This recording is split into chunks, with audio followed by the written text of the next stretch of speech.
বন্ধুরা, বিড়াল তার নিজের লোকের জন্য ফুল নিয়ে আসছিল। হঠাৎ করে দেখে রাস্তায় এবং একটা বোতল পেলো, তার ভিতরে ফুল ঢুকলো এবং দেখলো হঠাৎ করে পড়ে গেছে তার সেই লোক, নিজের লোক।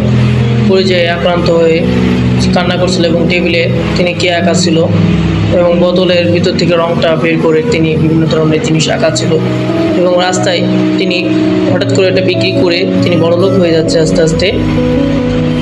দেখা যাচ্ছে বিভিন্ন বাসা বানানোর জন্য তিনি আর্টস করলো এবং দেখা যাচ্ছে প্লাস্টার করতে করতে এমন একটা দিন ফ্যাক্টরি তৈরি করে ফেললো।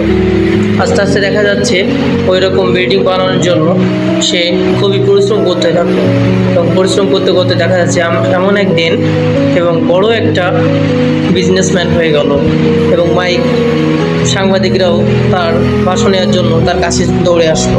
ধন্যবাদ। ভিডিওটা ভালো লাগলে লাইক, কমেন্ট, শেয়ার করবেন।